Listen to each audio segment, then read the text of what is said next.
choose our socks for success in all endeavors. Fortunes rises from the heel, and good luck for life.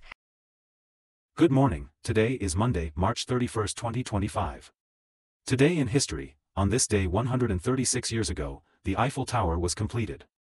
Situated on the Champ de Mars in Paris, France, next to the Seine River, it was built between January 26, 1887, and March 31, 1889, to coincide with the 1889 World's Fair and commemorate the 100th anniversary of the French Revolution. As the tallest building in the world at the time, the Eiffel Tower remains an iconic tourist attraction today. Welcome to today's Ching Chow Morning News. Let's start with political updates.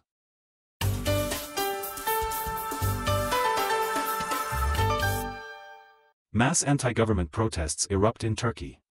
According to AFP, large-scale demonstrations have erupted in more than a dozen Turkish cities, including Istanbul and Ankara, to protest the arrest of Istanbul Mayor Imamoglu. This is Turkey's largest street demonstration in over a decade. Near Istanbul City Hall, protests escalated into clashes with police, who used tear gas to disperse the crowd. Imamoglu, a key opposition leader, is under investigation for allegedly aiding the banned Kurdistan Workers' Party and faces corruption charges along with about 100 others. The opposition condemns the charges as politically motivated, as Imamoglu is considered Erdogan's strongest challenger in the 2028 election. Azer, leader of the Republican People's Party, stated that demonstrators from all political backgrounds joined to support Imamoglu and defend democracy.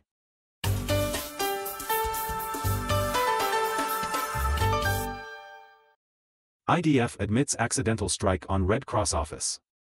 According to Xinhua News Agency, the International Committee of the Red Cross, ICRC, reported that one of its offices in Rafah was struck by explosive missiles, causing damage to the facility but no casualties.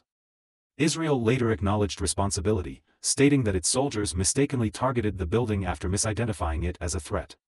The attack has directly affected the ICRC's rescue operations, and the organization strongly condemned the strike on its facilities. Meanwhile, UN humanitarian agencies have reported repeated attacks on medical workers, ambulances, and hospitals since Israel resumed bombing Gaza last week. The UN announced that about one-third of the 100 international staff currently in Gaza will be temporarily evacuated due to safety concerns. Australia allocates over $1 billion for defence.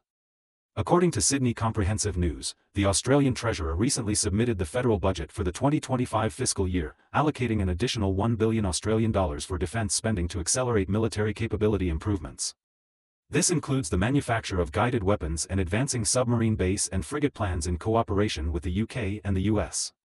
Australian Defence Minister Mars stated that defence spending will increase by $10.6 billion over the next 4 years as part of a planned $50 billion boost over a decade, the largest increase since World War II. The Australian military has also received its first batch of US HIMARS high-mobility multiple rocket systems, capable of striking targets over 500 kilometers away, enhancing the Navy's long-range strike capability.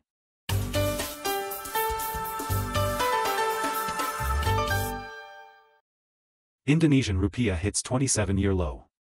According to Reuters, the Indonesian rupiah recently fell by 0.54% against the US dollar, reaching a 27-year low of 16,640 rupiah per US dollar, due to global market uncertainty and concerns about Indonesia's fiscal outlook. Since the beginning of the year, the Indonesian central bank has intervened monthly to stabilize the rupiah's depreciation, but the currency has still fallen by over 3% against the US dollar, making it one of the worst-performing currencies in emerging markets. Analysts attribute this decline to weak national fiscal revenue and concerns over the government's large spending plan under President Prabowo. Investors are uncertain about the sustainability of fiscal policies, and unclear communication from the government regarding fiscal conditions and spending plans has further undermined market confidence.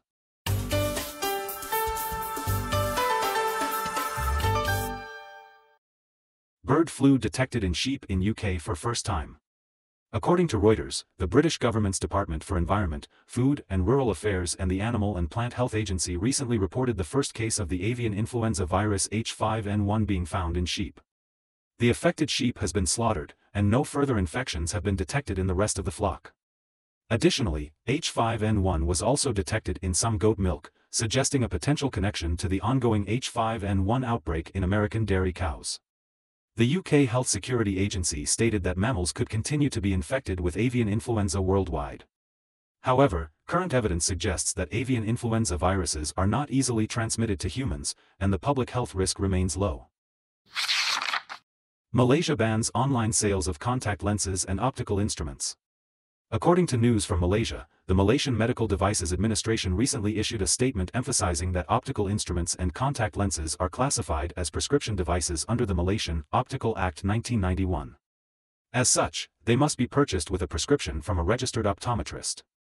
The government clarified that online sales and advertisements for optical instruments and contact lenses have not been approved, and violators could face legal actions, fines, or imprisonment. This announcement follows a recent incident where Azra, a Singaporean online influencer with over 100,000 followers on TikTok, revealed in a video that she purchased contact lenses of unknown origin online for less than $8. After wearing them for a few hours, she experienced severe discomfort.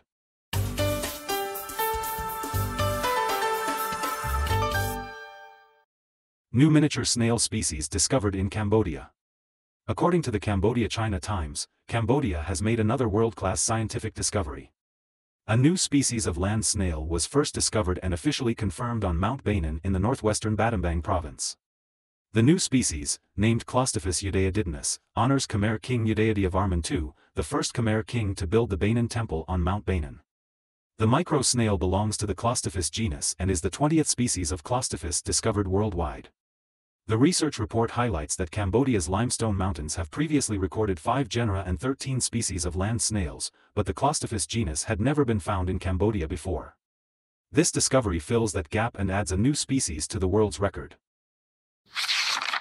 According to financial news from London, the copper price on the London Metal Exchange has recently surpassed the $10,000 per ton mark. That's all for today's Ching Chow Morning News. Thanks for watching. Join us at the same time tomorrow.